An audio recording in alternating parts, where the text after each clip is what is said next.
Alright, so as you know, in one of my previous videos, I compared the DDPAI Z50 dash camera along with the 70mm A800S, the two hottest 4K dash cameras that are available in the market. So following that, I compared the Z50 along with the DDPAI Mini 5. And in case if you have missed any of these two videos, head back onto the description of this video. You'll find the links to that right there. So in this video, let's talk about the 70mm A800 and compare it along with the DDPAI Mini 5. Well, I'm not going to get into the technical details or the technical specifications of these dash cameras. You can all source that from the internet or from Amazon. What I'm going to show you is the only thing that matters, that is the video quality and the license plate readability of these two dash cameras. Before we move on to that, let's talk about the only other important point about the dash cameras, that is the price. Well, both the dash cameras come at around the price of 14,000 rupees. The price does keep varying a lot on Amazon, around 500 to 1000 bucks here and there, and I think the Mini 5 is slightly cheaper compared to 70mm A800. And of course, the greatest difference is that the 70mm A800 comes with a LCD display, whereas the Mini 5 doesn't have any sort of a display for it. So that being said, let's move on and take a look at the video samples of both these dash cameras and see which one of them turns out to be the better one. So starting with the comparison of the video footages from both the dash cameras side by side, on the left you find the DDPAI Mini 5 and on the right there is a 70mm A800S. Now at the first glance itself, you can find out the difference between the two footages. But before I talk about the differences, just focus on the center of the road. I have slowed down the video footage for you. There is a little accident which is going to happen. Now let me go ahead and zoom in. So there you go. As you can see, a motorbike just came and hit a car which was taking a turn through the wrong side of the road. Now I have zoomed in inside the footage, I have cropped in into the video sample. Now here you can see the best difference among the video sample footages of both the dash cameras. The 70mm A800S offers a more brighter image, whereas the Mini 5 offers a more natural color image. So if you are someone who wants a brighter image, a brighter video, I think the A800 is going to do a good job. But if you are someone who wants a natural video footages, no high brightness, no high contrast, a very neat looking video, you can select the DDPAI Mini 5. Now I have zoomed out the video again to give you the broader picture of what happened and how the video sample footages compare at this particular point of time. Also, you can go ahead and observe the color of the sky. In the Mini 5 footages, the sky is more bluer compared to the A800S. This indicates that there is a lesser saturation of the video sample footages from A800S. Now there is a blue colored Maruti Suzuki Ritz right ahead of me, and if I go ahead and zoom in on the license plate at a very close range, now this is the best license plate readability you will be ever getting from a 4K camera, and nothing can beat this. So at the close range, the camera works in a really excellent way, and this is the video sample from DDPAI Mini 5. Now at the far range, now as you can see, the image gets a bit grainy compared to what it was previously, but still you can read the number plates very easily, and this is how a 4K camera can do the best job for you. Now taking the footage from the 70mm A800 at the same time, following up the same car, I'll go ahead and pause the video at the same time where I had done with the Mini 5 at the close range.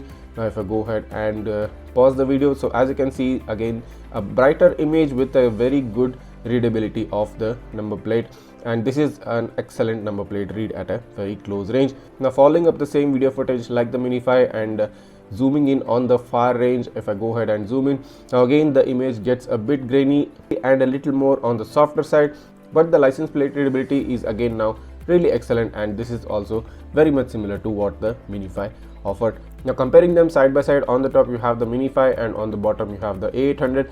Now both the license plate readabilities are the best which you are going to get, and the only difference which I can make out is that the A800 sample is a bit brighter and the Mini 5 sample is a bit more on the natural tone. Now comparing the license plate readability at a far range, again this has a very similar experience to what it was in the close range, the brighter image on the A800 and the natural image on the Mini 5.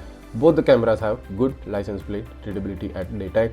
So taking a look at the night footage of the 70mm A800 and going ahead and zooming in at a far range, this offers a bright image, and due to that the legibility of the letters comes down a bit, but still you can make out the number plate at a very far range too, so that's a really good thing. Now taking a look at the number plate at a very close range, I think this is going to be good, and yes, as guessed, a bit of a noise, but still the number plate readability is really good at a very close range in the 70mm A800. Start up with the footage from the Mini 5 at the same time.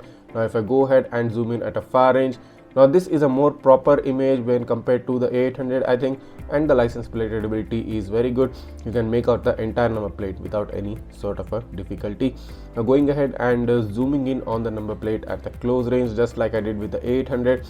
Now I think this is again a very good image, although a slight bluish tint, but that may be because I have paused a microsecond later when I did with the A800. But both the cameras again offer good plate readability at both day and night. Now comparing them side by side, on the top you find the A800 and on the bottom is the Mini-5.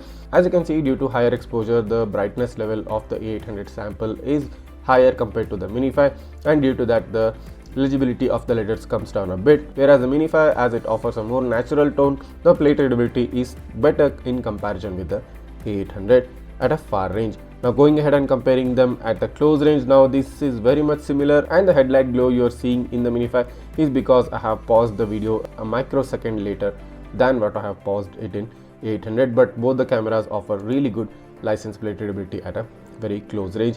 Now comparing the side-by-side footages of both the dash cameras from the night time, on the left you have the 70mm A800 and on the right you have the DDPAI Mini-5. I think you cannot see a major difference when these footages are put side by side, and at the larger part, at the major scale, they both look pretty much similar, and you cannot make out any sort of a broad difference or a greater difference among the video footages, and they both offer a good visibility at night, and they gather good amount of light to give you a very decent and a good quality video image.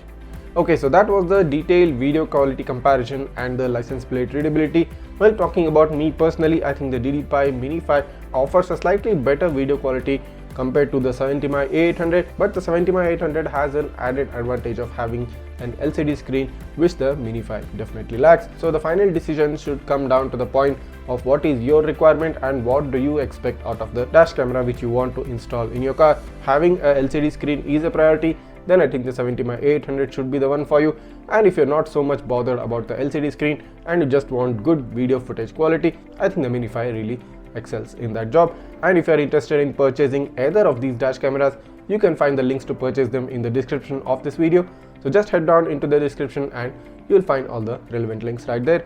And also along with that, I have made detailed review videos and comparison videos of many of the popular dash cameras in the market, and if you want to take a look at that, I have given a link to the entire playlist of the dashcam videos which I have made, so you can watch all of those videos to make a more informed decision. So guys, this was the video for today, and this video has taken a lot of planning and a lot of work to bring in front of you, so do recognize that effort and make sure to subscribe to Travel Tech right away, and also do not forget to like this video.